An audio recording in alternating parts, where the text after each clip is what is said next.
Some people may know is when we started 1X and had a different name back then, we had an initial management structure that was very similar to the Constellation program management structure. That is, the people who were making the first stage booster part were part of the first stage office, were part of the Ares project, and people who were doing the avionics were part of the Ares project. People who were doing the ground part were part of the ground ops project. And because the reporting chain was through the established projects, it was a very difficult thing to put your arm around and say, this is Ares 1X. What you saw was, this is the path for Ares 1X for first stage, here's the path for the mainline Constellation part for first stage, and same with upper stage, same with avionics. So you could see how it was working out, but the Ares folks would have their perspective on how it should fit together, what the right step forward would be, which would be different than on the ground side. We're kind of going through their chain. We didn't have any integrating function from a management point of view to say, no, I'm responsible for it, I'll pull it together, and I'll make the call, even though it may not make you happy. We got to do what's best for the system. So we followed the Constellation process, and that slowed us down a lot. And decisions weren't being made, and we talk about a lot of things. And so we had to reorganize in a way that was very, very focused and very efficient. So in April of 07, a lean event was called by senior management. Champion was Dan Dumbacher. And they sequestered a group of, I want to say it was 12 or 15 of us that kind of represented the different parts of 1X and said, hey, we're not getting where we need to be. What do we need to do? And from that event, we came up with the IPTs. We streamlined things down from, there were processes that were requiring 10 panels to get a decision to basically 3. We really looked at what our goal was, what we needed to get there, and then we reorganized. And we started with a clean board, saying, here, what do we need? We said, okay, we need someone who provides the hardware. Someone's got to provide a first stage. Someone's got to provide an upper stage, and et cetera, for all the hardware providers. Then we said, we need someone to do the integrating. And he said, that's basically all you need. There's a person in charge of the project, there's a person who provides, there's people who provide all the hardware, and there's an entity that integrates all those together. And that became our org structure. It was as flat as you possibly could draw it. They reorganized the whole project so that each IPT had their own budget, their own schedule authority. That seemed to me make things run a lot smoother. Up until that point, you would ask for a change, and it may take months of just telecon after telecon. So the important lesson learned there for me, from my perspective, was you have to have a strong SE&I up front.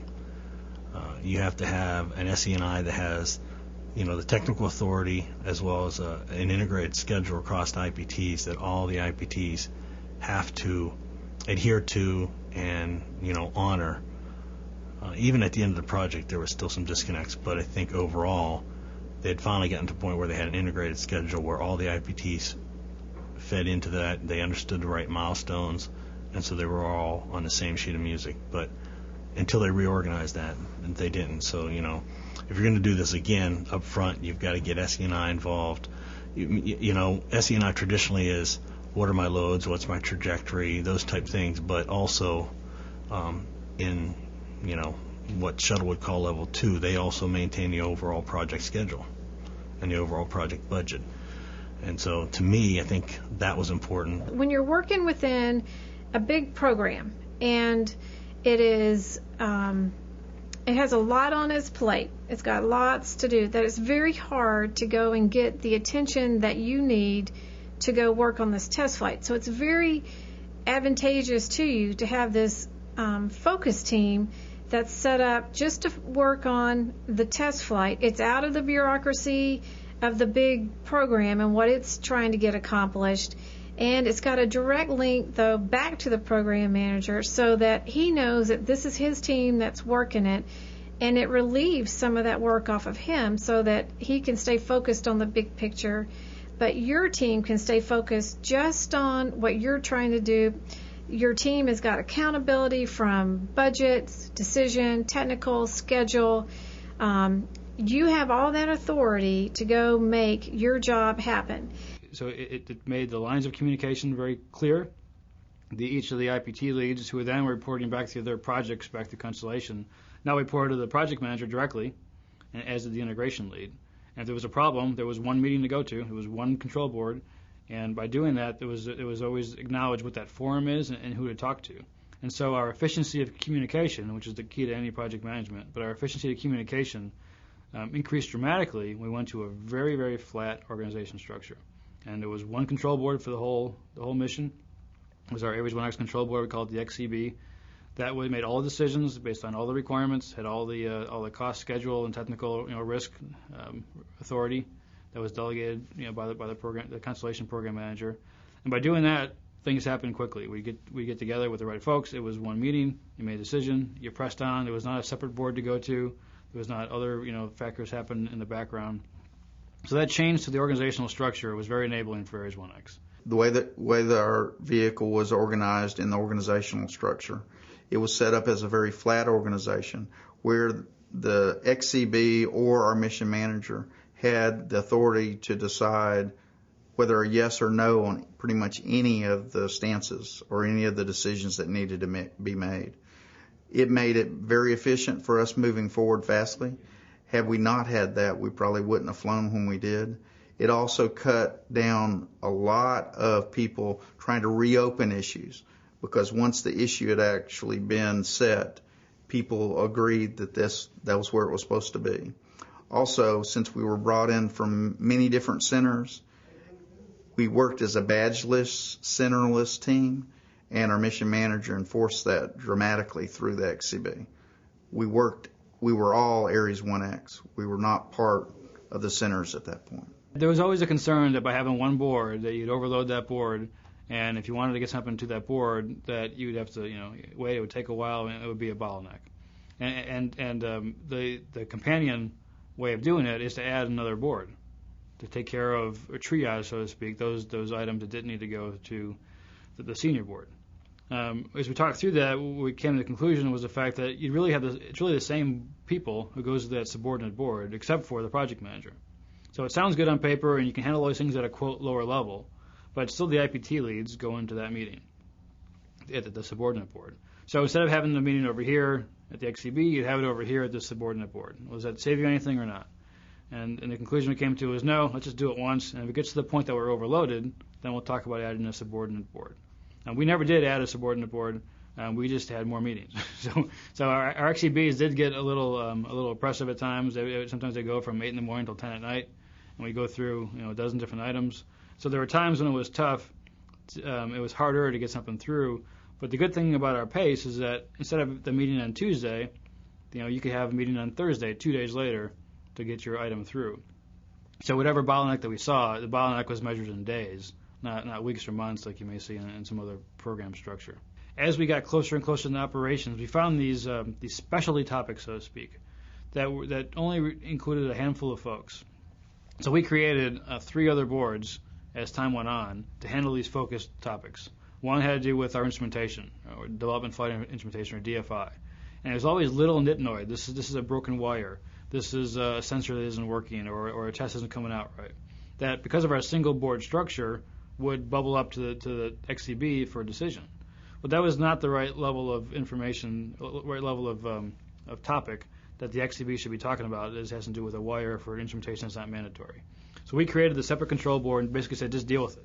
You talk about all that day-to-day miscellaneous stuff with sensors, and if you get to the point where you have a big system problem or an overall issue with our DFI suite, then bring it up to the XCB and we'll talk about it. But do all you can to handle it, on your own. That worked great.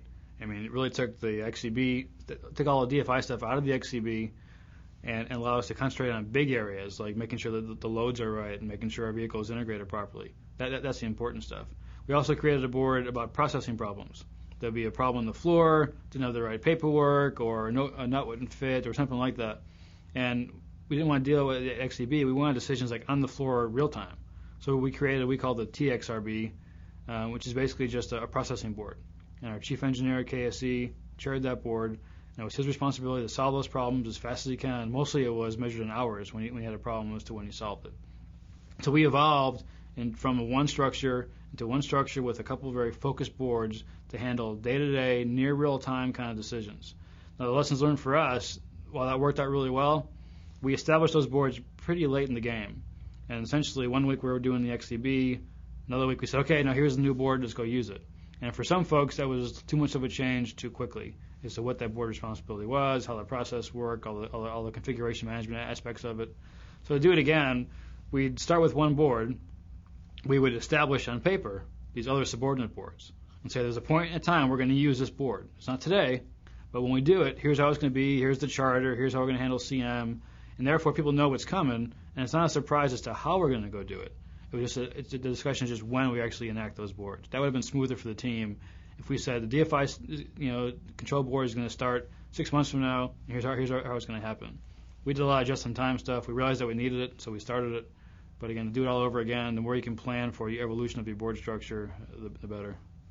When we first started off setting this up with 1X after our new reorg part of it, we had two deputies, and frankly, there were some politics involved. I was a Johnson Space Center person. Having somebody who represented Marshall Space Flight Center, where most of the stuff was being designed, made sense. Having somebody at Kennedy Space Center, where everything was going to end up and have a big key for the operations, made sense. So that kind of made a lot of folks happy overall in the Constellation program. They can see kind of like their person is there.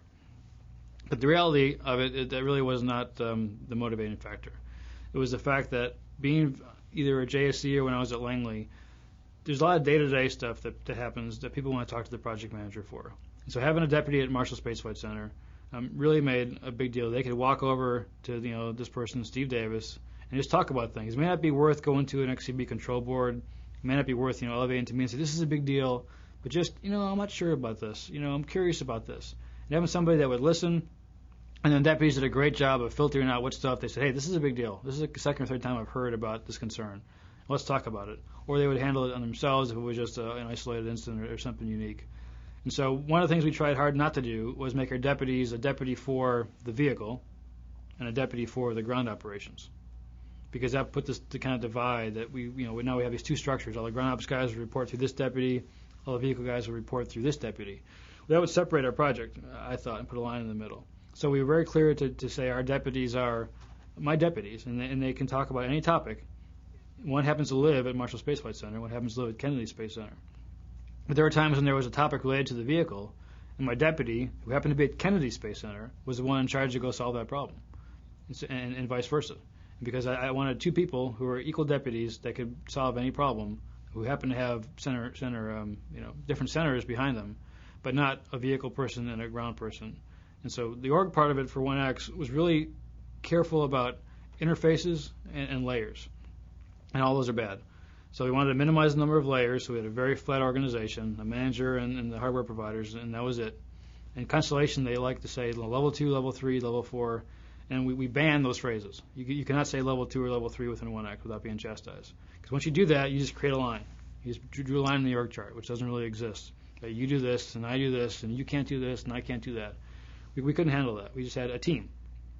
And you're providing a service, and this person's integrating, and this person makes the final decision. And there's no levels there. It's just part of the integrated team. The other part of it is interfaces.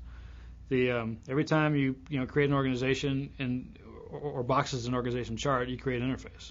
So one thing is to be careful of with a flat org chart, it becomes wide. Now you have all these different kind of interfaces. But we wanted to make sure we didn't create these interfaces and someone to manage the interface and someone to make sure that you integrate the management of the interfaces. Pretty soon you go in this big circle of all these people getting involved doing stuff, this generic stuff. People who integrate and facilitate and coordinate. If that's your job title, you probably need to find a better job because by org structure you can get rid of a lot of that stuff. And you have the people who are empowered to make a decision, in a box, say, okay, you're in charge of this, period. Make the call. So the org structure really determines how big your organization has to be from a project management point of view. It determines how many people you have in staff positions or administrative positions, just kind of keeping tabs of another organization. And once you start doing that, you realize you must have, taken the wrong turn somewhere. If you have a lot of folks whose sole job is to worry about what other folks are doing, but not having the responsibility to make a difference. So in an SC&I world, what we wanted, and we evolved into this, but it took a while, was interface managers that were really interface managers, not a book manager for the first stage, upper stage, not someone who goes to the meetings and sees the first stage guys are talking to the upper stage guys, but someone says, you're the guy who makes the call between first stage and upper stage. You manage that interface. You don't integrate and coordinate and facilitate. That's what you do to get there. But in the end, you say, and here's what we're going to go do. And for our project, for Constellation, for other projects, Initially you tend to put people who are more detail-oriented, good at maybe documenting and writing to be the book managers for a particular interface. And what you need are people who are mini project managers. Manage that interface. If there's 180 bolts between your piece and their piece, there's a lot of issues to talk about. What kind of bolts, how big they are, the thread, the preload, the interface, metal-to-metal contact. Someone has to make calls on all of those. And often the call is not beneficial to a particular IPT. They got to make a change. They got to change their material. They got to do an extra test. They got to do something. And so you need somebody who is empowered to say, and given the authority, this is my job. I own this interface, and here's what I recommend. What recommend to me, but decide to those folks. And if those folks say, hey, wait a minute, you're just cost me $10 million in 6 months of a schedule slip, then we elevate up to a higher level. Now it's a cost schedule issue that I would get involved in. But the best you can, let people actively manage with authority your key interfaces, and not just make them book managers.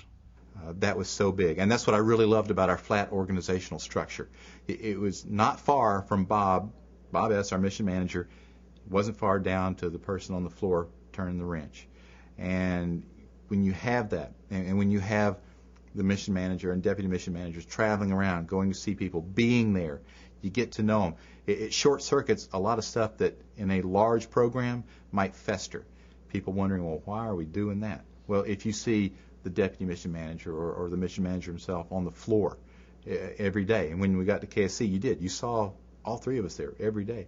You can short circuit some of that stuff. It is just really huge, and you're talking to people. You got to, and the talk has to go up and down. When you needed an answer or a decision, basically you knew you were within 3 meetings or 3 people of getting that's the decision. Maybe the downside of that is you might not have always necessarily gotten all the data you needed, but on a test flight program, our philosophy was, better is the enemy of good enough. And because we had a very small time frame, we were given a small window. We basically had 2.5 years from April of 2007, well, it was 2 years originally, till April of 2009 to finish designing a rocket, building the components, assembling the components, testing them, and putting it out in the launch pad to launch. So you had to be more accessible. That's the other thing about having a leaner management. Typically that makes you more accessible. So people are able to get problems to the right level much faster. So the issue with that, though, is sometimes those people could become overwhelmed. So you've got to find that balance, and so that's kind of maybe the downside of flattening the management organization too much. But the lessons from that, though, is I think this is where we as an agency, I think, are trying to go. If we flatten our organization, that means we should allow the people at lower levels more degree of authority and freedom to make some decisions that maybe right now we're pushing up.